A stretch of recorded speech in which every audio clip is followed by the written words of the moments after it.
तमिलनाडु के लोगों के लिए एक देवी स्वरूप महिला जो ताकत, सहजता, आत्मसम्मान की मूर्त थी, जो बचपन से लेकर बुढ़ापे तक सिर्फ तना ही रही, जिन्हें हर रिश्ते में या तो धोखा मिला या दुख, ना माँ बाप का पूरा प्यार मिला, ना दोस्तों का साथ और ना ही पत्नी का कोई दर्जा। उनकी जिंदगी की तरह उनकी मौत भी रहस्यमय ही रही। वो अभिमानी थी और स्वाभिमानी भी, लेकिन इतने नाम और शौहरत के बाद भी उनका जीवन अधूरा ही रहा।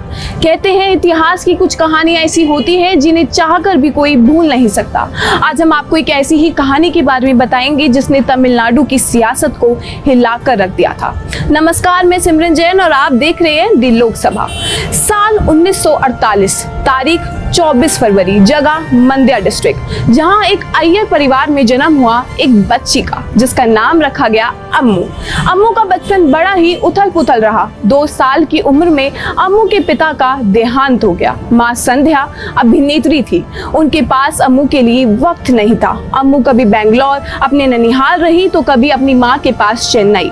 अम्मू एक होशियार और ब्राइट स्टूडेंट थी। स्कूल में उनकी खूब प्रशंसा होती थी, लेकिन अपनी खुशियां बांटने के लिए उनके पास उनकी माँ कभी नहीं होती थी। इसी से जुड़ा उनका बचपन का एक किस्सा है, जब एक बार अम्मू ने अपनी माँ के लिए एक बड़ा प्यारा निबंध लिखा जिसका नाम था मेरी माँ। मेरे लिए उसके क्या मायने हैं? अपने इसी लेख के लिए अम्मू को उस स्कूल में पुरस्कार भी मिला, लेकिन लेख लिखने के बाद अम्मू 2 दिनों तक अपनी माँ से नहीं मिल पाई। वो पूरी रात जागती रही। माँ को वो अपना लेख सुनाना चाहती थी। जब माँ वापस घर आई तब अम्मू गहरी नींद में थी। माँ ने जैसे ही अम्मू के सीने से लगी किताब को उठाया तो अम्मू जग गई। माँ को सामने देखती ही अम्मू अपनी आंखों से आंसू नहीं रोक पाई। अम्मू ने माँ को बताया कि कैसे वो 2 दिन तक उनका इंतजार कर रही थी। माँ ने चुप कराते हुए अम्मू से वादा किया कि अब फिर कभी ऐसा नहीं होगा, लेकिन ऐसा हमेशा होता रहा। खैर, अम्मू का बचपन कुछ ऐसे ही रहा, अकेला, उथल पुथल वाला और बेचैन करने वाला। अम्मू बचपन से ही पढ़ने में बहुत तेज थी। वो बचपन से ही डॉक्टर, वकील या आईएएस ऑफिसर बनना चाहती थी। एक्टिंग करियर से तो वो बहुत ही चिढ़ती थी, क्योंकि उनको ऐसा लगता था कि किसी एक्ट्रेस को कभी इज्जत नहीं मिलती है तो सिर्फ बदनामी। यहां तक कि अम्मू की मां उन्हें अपने सेट पर ले जाती थी तो अम्मू को बहुत गुस्सा आता था।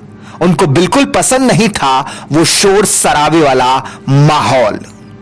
वहां हर मर्द उन्हें गंदी और गिरी हुई नजरों से देखता था।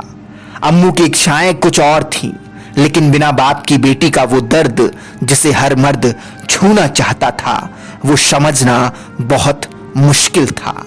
अम्मू और आगे पढ़ना चाहती थी, लेकिन फिल्मी दुनिया में उनकी वो इच्छाएं दब गईं या कहें दफन हो गईं। किस्मत को कुछ और ही मंजूर था और आखिर अम्मू की राह फिल्मों की चमक धमक वाली दुनिया की ओर उन्हें ले गई। और बड़े पर्दे पर नाम रोशन करने के बाद अम्मू बन गई भारत में महिला मुख्यमंत्रियों की लिस्ट में दूसरे नंबर पर गौरव प्राप्त करने वाली एक महिला। नाम जयललिता जयराम।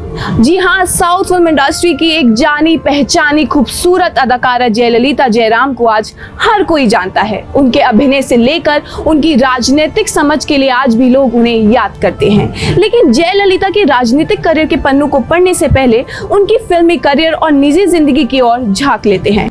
दरअसल जयललिता फिल्मों में इतना बिजी हो गई थी कि वो अपनी पढ़ाई पर ध्यान ही नहीं दे पा रही थी।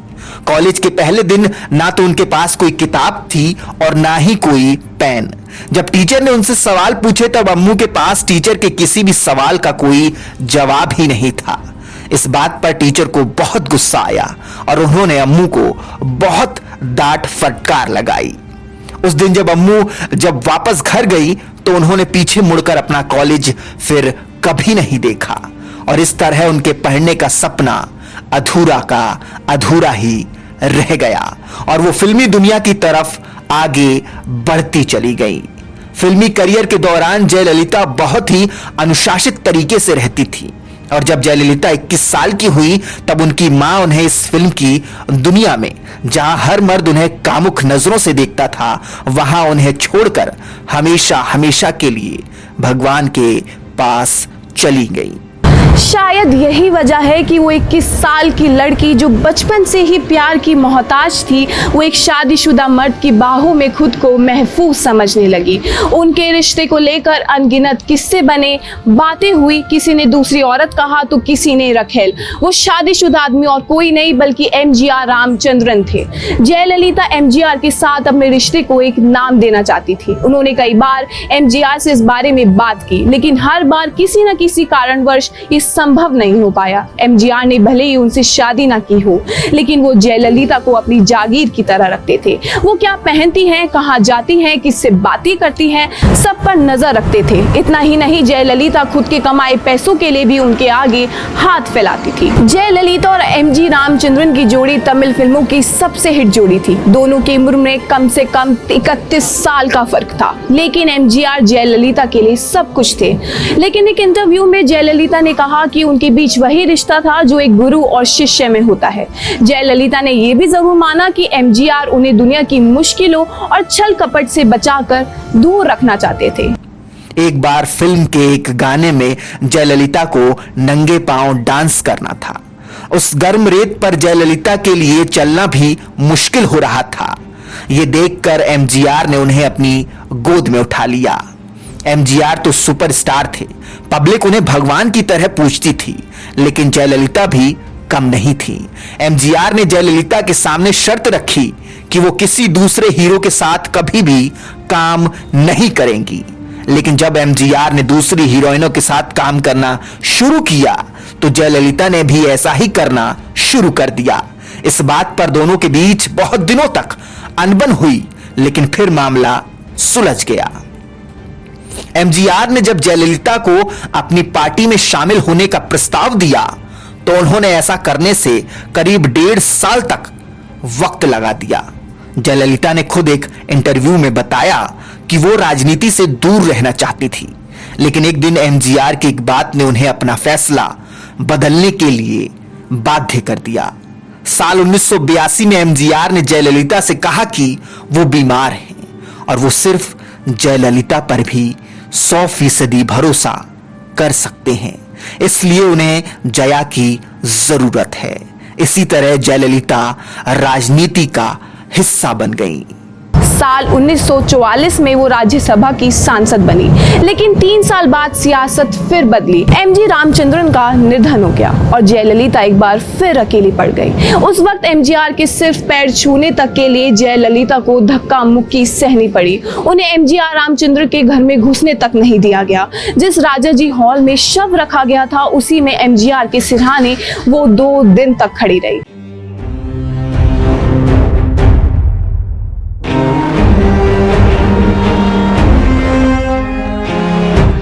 जयललिता को एमजीआर के आखिरी सफर में भी शामिल तक नहीं होने दिया। उन्हें उनकी शव गाड़ी से जबरन नीचे उतार दिया गया। उनकी पत्नी जानकी और पार्टी के कार्यकर्ताओं से लेकर पता नहीं किस किस ने जयललिता को अपशब्द कहे, लेकिन जयललिता ने हार नहीं मानी और वो किसी न किसी तरह से एमजीआर की शव यात्रा का हिस्सा बनी रही। इसके बाद एमजीआर की पत्नी जानकी ने जयललिता को पार्टी में हाशिए पर लाकर खड़ा कर दिया, लेकिन जयललिता ने अपनी बारी का इंतजार किया। जब जानकी के नेतृत्व में पार्टी बुरी तरीके से हारी तो वो खुद चलकर जयललिता के पास आ गई।